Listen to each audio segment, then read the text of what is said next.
Welcome back to Nick Lenz's movie review, episode number 133. This is reviewing the sequel to the awesome movie 300 with 300 Rise of an Empire, released in 2014. Yes, why they waited 7 years to do a sequel, I have no idea. Though the movie itself is based on, at the time, an unpublished comic book. Yep, at the time was not published. It wasn't published until last year. It was Xerxes, the fall of Darius and the rise of Xerxes. Yeah, it acted as a prequel and sequel to 300. Mostly put, this film takes place before, during, and after the events of 300. This is basically what was going on at sea. Yeah, this whole movie is mainly about naval battles, while also the main character of the film. By the way, this is not Gerard Butler. They did bring back one person from the first. They Lena Headey. Yeah, they bring her back as the same character, Queen Gorgo, who is a real character. We have Sylvan Simpleton. Simpleton, I think is his name. He plays Thermostoke. Uh, Themistocles. Yes. Which he is a real person, believe it or not. Oh, yes, he is. He is a real general. Like, a lot of the people who show up in this movie are, in fact, real people. Most of them very heavily exaggerated. I would say the most exaggerated is probably Xerxes and the female villain of the film, played by the beautiful Eva Green. And yes, in case you're wondering, it's an R-rated film. Does she go naked in the movie? Oh, heck yes. In a very bizarre scene where this happens a bit later in the film, where Damocles is invited on board her ship to discuss possible alliance, and they ended up having sex. Yep, they bang on the ship. And then he's allowed to leave, despite the fact they're enemies. But hey, at least he got a chance to have sex with an enemy general, and it doesn't affect his battle strategy at all. Nope. And by the way the Greeks apparently do nail battle is particularly very bizarre. Yeah, like when I've seen like ancient Greek ships, I'm like, okay, do these Greek ships look like there's planks on water? That's what they look a lot of the time with these ships. And that's pretty much what this movie is. It's a bunch of nail battles. The movie opens up with a battle of Marathon. Yep. Where it takes place 10 years before the events of the film. Where Damocles killed Darius with a frickin' spear. This is, once again, a very heavily exaggerated depiction of how Darius himself dies. Yeah. In real life, I don't think he died this way. No. He died very differently. Usually the depictions I've seen of him, usually he's a very nice person. That's simply how Darius is. hmm Let's see. Let's see. I don't think he was killed in battle, was he? I'm looking up right now exactly how he died.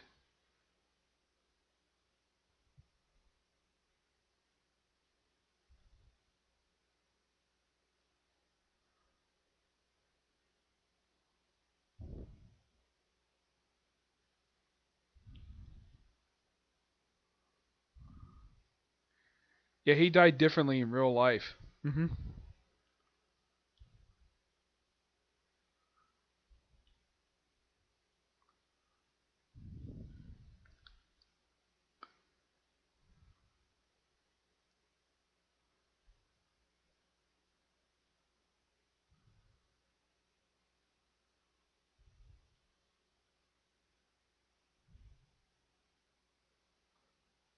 Alright, yep. Yeah. Yeah, Darius was killed someplace else, but they had to throw a Jeff movies having revenge against the Greeks somehow. And, well, they had at the second ever. Well, then you have them basically trying to form this sort of Atlantean League. Yes, this is something that actually did happen.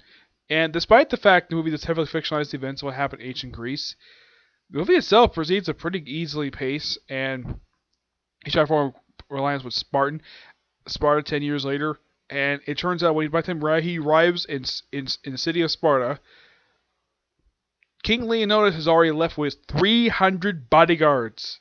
Yeah, basically a whole freaking battalion to take on the Persians at the battle of that took place in the last. I'm trying to think what was the name of that battle. I think it's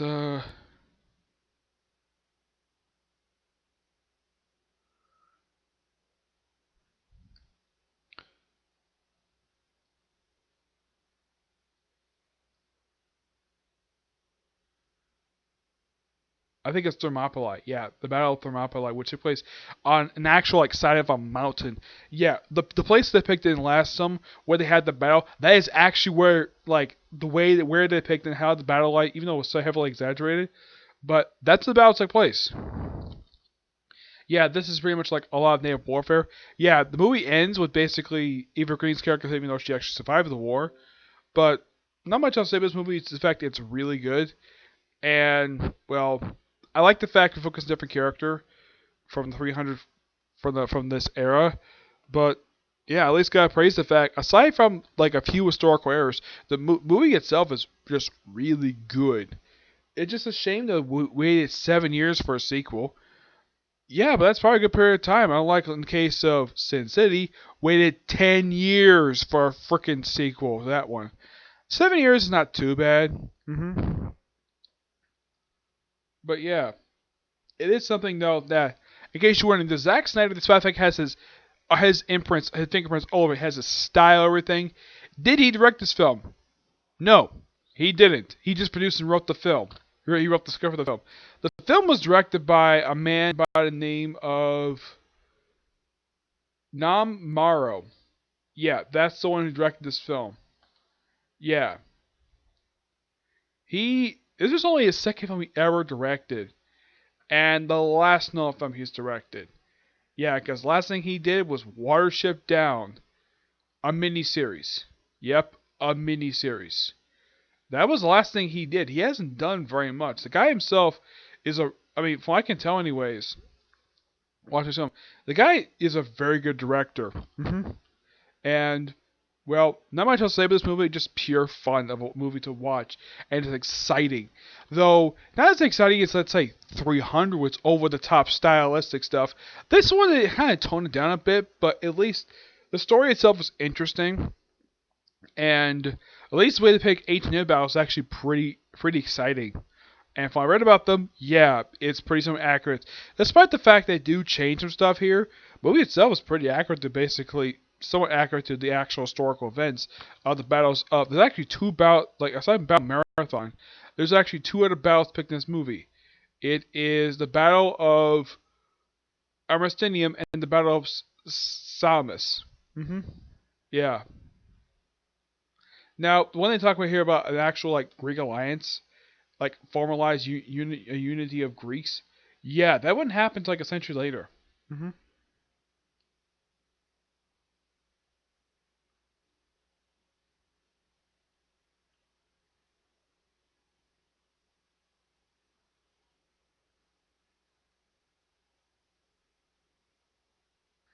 Yep. Well, like in the first one took place over the course of a few days, at least about a week. This one takes place about a few years, with the exception of the opening sequence. Yep. Good. Give this movie a 9 out of 10.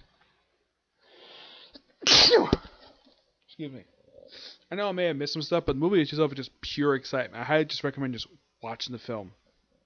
Yep. So that's it for this particular review. My next review I'm gonna do on the first film of the recent of Phase 3 of the MCU, Captain America: Civil War. But my next review I'm gonna do review the newest chapter of Black Butler. Okay. See you next review. Bye.